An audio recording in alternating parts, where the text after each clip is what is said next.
नमस्कार. खूप लोकांनी हा एक प्रश्न मुद्दा मांडला होता आणि तो प्रश्न मला फार जवळचा वाटला, कारण की तो स्त्रियांच्या निगडीत आहे. स्त्रिया प्रत्येक वेळेला एक दोन कंप्लेंट या ज्या सातत्याने, म्हणजे त्यांना आपण म्हणू शकतो की कॉमन हा एक इश्यू त्यांच्यामध्ये येतो की स्ट्रेस.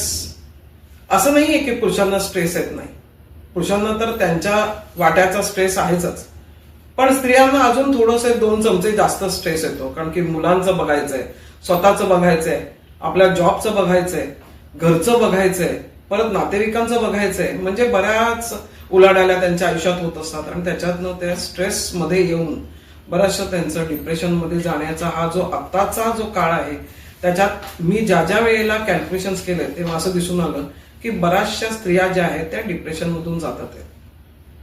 कारण बरीच असू शकतात. कारण एक मुख्यत्व कारण हे आहे की जो एक क्वालिटी टाइम नवरा आणि बायको एकामेकांबरोबर गप्पा मारून निखळ प्रेम जे आहे ते कुठला तरी एक चांगला प्रोग्राम बघून हसून खेळून जो घालवायचा जो पिरियड होता, तो पिरियड आता मिळतच नाहीये. मग आपण काय करतो की वर्षातनं 2 वेळेला आम्ही कुठेतरी क्वालिटी टाइम साठी म्हणून पूर्ण फॅमिली फिरायला जातो.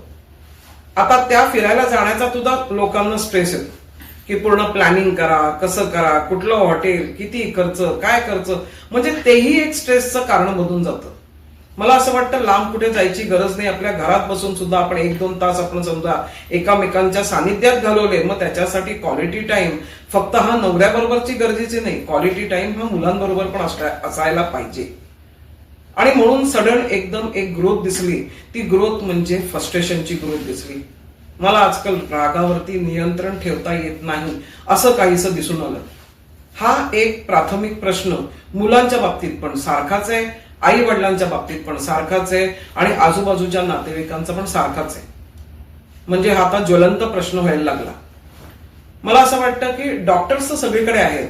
आता म्हणतात सुद्धा की मेंटल हेल्थच्या बद्दल बोललं तर ते काही वेगळं नाहीये, ते बोलायला हवंय. आपण आता त्याला प्रकर्षाने आपण आता पॉइंट आउट करायला लागलो की ह्यांना काहीतरी मेंटल हेल्थच्या बाबतीमध्ये करायला हवंय. पण मला असं वाटतं की प्रत्येक जण, प्रत्येक स्त्री, प्रत्येक पुरुष, किंवा आपण स्त्रीबद्दल आज बोलतोय तर आपण आज स्त्रीसाठीच करूया.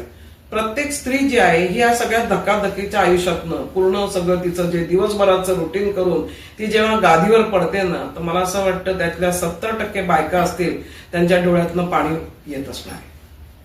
त्या म्हणत असणार आहेत की मी आज दिवसभर एवढी धकाधकी केली, बाजूला वळून पाहिलं तर तोही व्यक्ती घोरत पडलेला आहे, त्याला 2 मिनिटं बोलायची काय म्हणतात त्याला गरज वाटली नाही. मुलांच्याकडे मला विचारताही नाही आलं की तुम्ही कसे आहात, अभ्यास केलात का, ट्युशनला गेलात का, हे केलं का, ते केलं का. फक्त ह्या प्रश्नांचा भडीमार झाला आणि ऑफिसमध्ये सुद्धा तेच होत आहे. आणि नंतर ती येऊन ती धाड करून गादीवर पडते, कारण तिला आता दुसरं शुद्धच राहत नाही, ती दमून जाते. मग स्त्रीला प्रामुख्याने जी काही ऑलरेडी म्हणजे जे अगोदरपासून जे काही त्रास आहे ते त्रास असतातच. त्याच्यामध्ये विविध आजकाल तर खूप उघडपणे लोक बोलतात. मग मला असं वाटतं की आपल्या पॉडकास्टमध्ये पण उघडपणे बोलायला हरकत नाही. कित्येक लोकांचे जे मासिक पाळी आहे, ती मासिक पाळी सुद्धा लोकांची 15 दिवस अगोदर येते, 15 दिवस नंतर येते, किंवा त्याचं जे स्रोत आहे तो स्रोत 15 दिवस चालतोय. म्हणजे बरंच त्रासातनं, कष्टातनं ती स्त्री जात असते आणि त्याच्यामध्येच तिला ह्या बाकीच्याही गोष्टींना सांभाळावं लागतं. आणि मग आपण म्हणतो की माझी बायको जी आहे ती खूप चिडचिड करते. चिडचिड करण्याचा स्रोत कुठून आहे तो नको का बघायला. पण आता चला आपण हा वादाचा मुद्दा बाजूला ठेवूया की नवरा बायकोनी कसं वागायचं, मुलांनी आई बरोबर कसं वागायचं, आईंनी मुलाबरोबर कसं वागायचं, सासू ससऱ्यांनी आपल्या सुनांबरोबर किंवा जाव्यांबरोबर कसं वागायचं. हा आपल्याला त्याच्यावरती काही लेक्चर द्यायचं नाहीये. मी जे आलेली आहे आज या पॉडकास्टमध्ये, कारण की अशा बऱ्याच स्त्रिया होत्या ज्यांनी सांगितलं की असं काही आहे का जेणेकरून आमचं मन थोडं शांत राहील. तर आपण प्रत्येक मंत्राची जी आहे ती टोटल काढतो. मग ते आपण म्हणतो की तुमच्यासाठी हा नंबरसाठी हा एक मंत्र आहे, तो तुम्ही मंत्र केला तर तुम्हाला लवकर त्याच्यामध्ये तो कारगर तुम्हाला फायदेशीर ठरतो. काही लोकांना थोडं उशिराने ठरतो. पण आपल्याकडे काही कॉमन फॅक्टर्स पण आहेत जे आपण केल्यानंतर एक आजूबाजूची जी 4.5-5 फुटाची जी काही सर्कल आहेत आपल्या आजूबाजूला जे फिरतात ते मात्र थोडंसं शांत झाल्यामुळे आपल्याला शांत झोप लागते. दमून झोप लागणं वेगळं, शांत होऊन मन शांत होऊन जी गाढ झोप लागते ती वेगळी. कारण उठल्यानंतर आपल्याला फ्रेश वाटत नाही, हे बरीच लोक मला सांगतात. म्हणून त्याच्यासाठी म्हणून आपण एक मंत्राचा उच्चार आपण केला आणि झोपायच्या अगोदर समजा बोटांवरती मोजून सुद्धा आपण हा मंत्र केला तर उत्तम. जसा देवीचा मंत्र आहे, पैशासाठी मंत्र आहे, बुद्धीसाठी मंत्र आहे, तसाच एक श्रीराम जय राम जय जय राम हा मंत्र आहे. मग तो मंत्र कसा करतो, काय करतो, तो मंत्र बोलल्यानंतर तो शांतता आणतो, जीवाला शांत करतो आणि मग ते आपल्याला मिळाल्यानंतर आपल्याला शांतपणे झोप लागू शकते. पण मग बोलण्याची क्रिया काय आहे? मी काही संकल्प करायला पाहिजे का? मी काही असं प्रॉमिसिंग काही करायला पाहिजे का? आजकाल हे संकल्प वगैरे हे शब्द जे आहेत ना, ते खूप त्याला वेटेज यायला लागतं, लोकांना भीती वाटायला लागते. अरे बापरे, मी संकल्प सोडणार आहे म्हणजे नक्की काय करणार आहे? संकल्प म्हणजे मी प्रॉमिस दिलेला आहे की मी एवढा वेळ का होईना माझ्या पूर्ण दिवसाभरामध्ये हे 10 मिनिटं मी तुमच्यासाठी दिलेत, मी नामस्मरण करणार आहे. मेडिटेशनचाच हा दुसरा भाग आहे. मग आपण काय करायला हवं, तर आपण बसायला पाहिजे, आपल्या गादीवर बसला तरी चालेल, हात पाय आपण धुवून शेवटला आपण जेव्हा झोपायला जातो शांतपणे, दिवस संपलं, किचन क्लोज केलं. किचन क्लोजचा अर्थ असा, ऍक्च्युअली हॉटेल जसं क्लोज करतात तसं किचन क्लोज केलं जातं.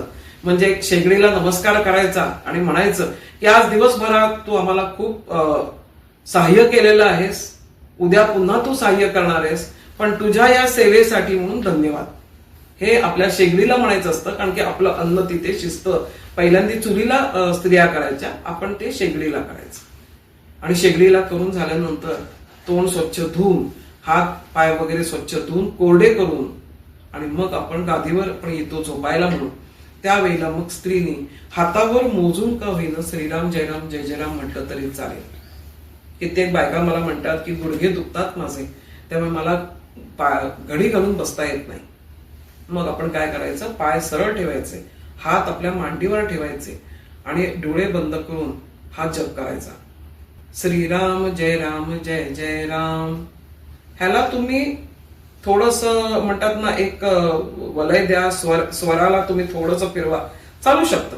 नाही तर श्रीराम जय राम जय जय राम, श्रीराम जय राम जय जय राम असं म्हटलं तरी चालेल. पण आपलं त्यावेळेला शरीर जे आहे ते शिथिल कपड्यांमध्ये पाहिजे, थोडेसे लूज कपडे. आणि मग आपण शांतपणे त्याचा जप करायचा. जप बोटांवर करायचा, करायलाच हवा असं काही नाहीये. तुम्ही तो तुम्हाला शांतता येईपर्यंत 5-1 मिनिटं मन शांत होण्यासाठी म्हणून आपण तो करायचा. त्याच्यानंतर तुम्ही झोपू गेलात तरी चालेल, झोपी गेलात तरी चालेल. तर हे तुम्ही समजा रोजचं केलं तर स्त्रियांना खूप बरं वाटतं. आता त्याच्या बरोबरीनेच एक दुसरी गोष्ट मी तुम्हाला सांगते, जेणेकरून तुम्हाला कळेल. स्त्रिया ज्या वेळेला गादीवर बसतात, झोपायला येतात, किंवा आपण आता ऑफिसमध्ये आलेलो आहोत, आपल्या डेस्कवरती बसलो तरी मला असं वाटतं 2च मिनिटं ताबडतोब लगेच काय रे मला चहा आणून दे, चला ही फाईल द्या, पेन घ्या हातात, नको. आपल्या सगळ्या गोष्टी ज्या आहेत त्या शांत प्रकारे आपण केल्या गेल्या पाहिजेत. म्हणून तुम्ही पहिल्यांदा तुमच्या खुर्चीवरून बसा ऑफिसमध्ये, 2च मिनिटाचा कालावधी स्वतःसाठी द्या, दीर्घ श्वास घ्या आणि दीर्घ श्वास घ्या. आणि तो दीर्घ श्वास घेतल्यानंतर तुमची जी पहिली वही आहे, ज्याला आपण आता शालेय जीवनामध्ये रफबुक म्हणायचो, जी रफबुक म्हणजे आपलं सगळं लिखाण त्याच्यामध्ये असायचं. तुम्ही ती वही नसेल आणली तर रफबुक घ्या, रफबुक मध्ये ती उतरवा आणि नंतर फेअर करा. तर सिमिलर वे आपल्या डेस्कवरती एक छोटी डायरी असली तरी चालेल, पण ती रफ डायरी असली पाहिजे. ती आणि आपलं पेन समोर ठेवायचं, 2च मिनिटं आपल्या कामासाठी द्यायची. कंपनीचं नाव मनात आणायचं, माझ्या डेस्क, माझं डेझिग्नेशनचं नाव, असं सगळं मनात घ्यायचं, दीर्घ श्वास घ्यायचा आणि मनामध्येच हा डोळे बंद असताना या 1 मिनिटाच्या कालावधीमध्ये आपण फक्त म्हणायचंय की आजची कामं माझी जी आहेत ती सगळी छान पार पाडू देत. माझ्या काही मिटिंगा लाईंड अप आहेत, त्या सगळ्या नीटच होऊ देत. माझं लक्ष त्या मिटिंगमध्ये राहू देत. माझं कॉन्सन्ट्रेशन लेवल माझं 200 पट होऊ दे आणि मला कॉन्फिडन्स जो आहे तोही 200 पट करा, जेणेकरून जे काही माझ्याकडनं बाहेर पडणार आहे, जे एक्झिक्युशन आहे कामाचं, ते व्यवस्थित झालं पाहिजे.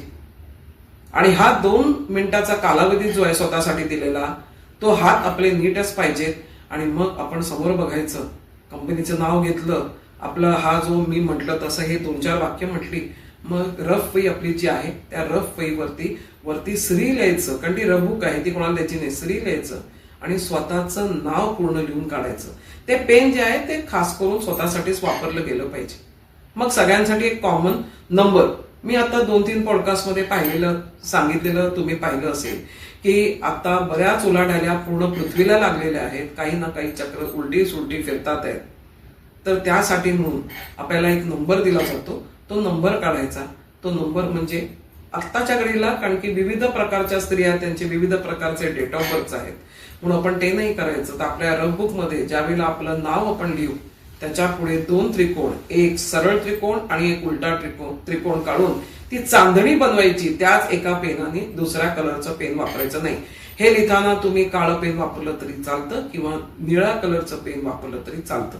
तर हे तुम्ही क्रिया केली तर स्त्रियांना खास करून ज्या काही विवंचनेतनं त्या जातात आहेत, ज्या काही कन्फ्युजन मधून जातात आहेत, त्या त्रासातनं जातात आहेत, त्याचं परिमार्जन कामामध्ये लक्ष न देण्यामध्ये होत आहे, कॉन्फिडन्स लेवल कमी पडतोय, तर त्याच्यावरती तुम्ही अंकुश तुम्ही टाकू शकता आणि बरीचशी तुमची घडी जी आहे ती नीट बसेल. तर मला असं वाटतं हे सगळ्या स्त्रियांनी करायला हरकत नाहीये.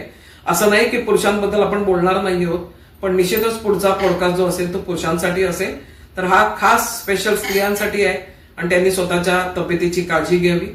या सगळ्यांना विनंती आहे आणि आभारी आहे की तुम्ही सगळेजण माझा व्हिडिओ पाहत आहात. तर हाही निश्चित पाहाल असं समजून मी सगळ्यांचे आभार मानते आणि धन्यवाद. श्री गुरुदेव दत्त.